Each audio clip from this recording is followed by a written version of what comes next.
What's up, guys? And I just want to make a video about the new Moto G4 that was just released on the website. Some information about it. You can still not buy it, but just information. And yeah, I just got an email on my phone, so I thought maybe I should make a video about this. Like, people are also interested in budget phones. So this year, the Motorola / Lenovo actually created 3 Moto Gs. So the Moto G4 Plus, which is the higher end Moto G, the Moto G4, which is the mid-range Moto G, but of course, all 3 of the phones are mid-rangers, like budget mid-rangers, but like high performance. So the Moto G, and then there's also the Moto G4 Play, which is the lower end of all of 3 of those phones. So the Moto G4 Plus actually has 2 features that only it has. It has a 16 megapixel camera and a fingerprint sensor, which none of the other 2 do have. Then the Moto G4 has no fingerprint sensor, a 13 megapixel camera, a blazing fast octa-core processor, and also turbocharging. And you can also customize, I think, only the Moto G4 Plus and the Moto G4 on Moto Maker. And then the Moto G4 Plus, the Play, has a Snapdragon 410 processor. It's not that blazing fast, and 2 gigabytes of memory, and all-day battery life. But there's no turbocharging. But the Moto G4 and Moto G4 Plus do have turbocharging. So yeah, I'm not done yet. So let's just take a look at what is new. Let's just learn more about the Moto G4 Plus. Okay, focus on what matters. It will be available mid-summer 2016. So it has carrier-friendly, with works on all carriers, battery and turbo power, fingerprint reader, performance, Moto Maker, and a 16 megapixel camera, which I don't know how I feel about. So we're going to look at the full specifications. It does come in the box, it will come in the box, with Android 6.0.1 Marshmallow. It will come with 2 gigabytes or 4 gigabytes of memory, 16, 32, or 64 gigabytes of memory, and up to 28 micro SD card support. It will be the dimensions. You can read it right here. It's right here. These are the dimensions. And it will be 155 grams, which is pretty light. It will be a 5.5-inch display, full 1080p, which is pretty weird. Like, for a budget smartphone, 401 pixel per inch. That's basically like an iPhone 6 Plus. Of course, it might not be the same thing. All-day battery life, 3,000 mAh battery, turbo power for up to 6 hours of power and 15 minutes of charging, which is pretty impressive. There is water protection. There's water repellent nano coating. It's not fully waterproof though, so don't go within the pool. It does support all networks: 4G, LTE, Cat4, CDMA, UMTS, and GSM Edge. It does support all the major bands. And the SIM card, it does have a micro SIM, nano SIM, and micro SIM, nano SIM with included adapter. Available in select regions. Dual SIM available in select regions. Okay. So now it has a rear camera of 16 megapixels with a laser autofocus, which is pretty good for, again, a budget smartphone. It also has 5 megapixels selfie camera with f2.2 aperture, which is pretty good to let light in for your selfies. And the 16 megapixel camera has 2.0 aperture. Google Photos, 2 years of storage at original quality, connectivity, micro USB, and 3.5mm headphone jack. It does support not the latest, but a Bluetooth version of 4.1 and low energy, which is pretty good, so it won't waste your battery as much.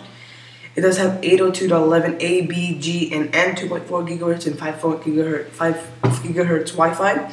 The speakers are front ported loudspeaker, and 2 mics. The video capture is up to 1080p at 30 frames per second. It does have GPS. The sensors is the fingerprint reader, accelerometer, gyroscope, and ambient light sensor. And the base color is black and white. Of course, you can also just go on Moto Maker and make it your own. So that is the Moto G4 Plus, the better version of the Moto G. Alright, so now we're going to take a look at the Moto G, the original, the Moto G.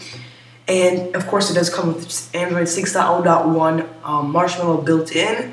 Comes with 2 gigabytes of RAM, not 2 gigabytes or 4 gigabytes, which is still pretty good for a budget smartphone. Of course, it is Android, so it will be a little bit worse. It comes with 16 to 32 gigabytes of storage, and of course, 128 gigabytes of micro SD card support. It is 155 grams, a 5.5 1080p Full HD display, 401 pixels per inch. It's basically the same thing as the Moto G4 Plus. All the battery life with, of course, the turbo power, up to 6 hours of power in 15 minutes.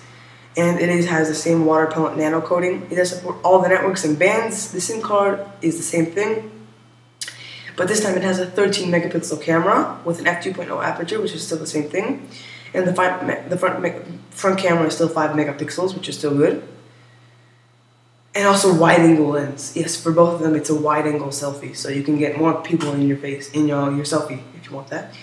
It does support the Google Photos thing and the micro USB 3.5mm headphone jack. It does support one of the latest Bluetooth versions, 4.1 low energy. Wi-Fi, it supports the same Wi-Fi networks. Speakers, same thing. Video capture 1080p at 30 frames per second. Sensors, accelerometer, gyroscope, and ambient light sensor. There's no fingerprint sensor, and you can of course get it in Moto Maker or black and white as a base color. Alright, so the Moto G4 Play is actually the lower end of them, so of course it will not be as good as the others, but still pretty good if you want to get a smartphone, and it's your first smartphone or just something else. So this come with Android 6.0.1 Marshmallow, of course, 2 gigabytes of memory, 16 gigabytes of internal storage, and up to 128 micro SD card support. It is 137 grams, which is lighter, but there is some consequences to that, and that is that it has a 5.0 display, not a 5.5 inch display, 720p HD, and 294 pixels per inch, which just sucks compared to the 5.5 1080p display on the two others. It has a much smaller battery and no power turbocharging. It has the same water repellent nano coating. I believe it has the same amount, bands. The rear camera is 8 megapixels, which you can still get good, decent photos, and 2.2 aperture. Of course, it's not that good. There's no laser for autofocus, and you can record up to 1080p video. Then there's a 5 megapixel, the same thing. There's also display flash on all 3 of them. There's the Google Photos. My SIM card is micro SIM, nano SIM with an adapter sold separately, so you do not get the adapter in the box like the other 2. And yeah. Connectivity, micro USB and 3.5mm headphone jack. The same Bluetooth version, 4.1 low energy. Not the same 802.11b, G, and N. There's no A, and there's no 5 gigahertz, only 2.4 gigahertz. The same loudspeaker and 2 mics, and the video capture is up to 1080p at 30 frames per second. And there's no Moto Maker on this one. You can only get it in black or white, and there's of course no fingerprint sensor on it. So, yeah, that's basically all 3 of the Moto phones. The new Moto G4 Plus, Moto G4, and the Moto G4 Play. So hopefully you guys enjoy. Maybe I might get all 3 of the phones here, right upstairs on my desk to unbox for you guys, and I might have a review for you guys. Of course, it depends on the price and if you can get it to Israel, but that's not what matters right now. Hopefully you guys enjoyed this type of video, and I'll see you in the next one. Peace. To my real camera, I'm just going to put it in picture-in-picture, but hopefully you guys will have a better experience watching it. So here it is. It's the iPad 2, like I said, it's on iPad Pro.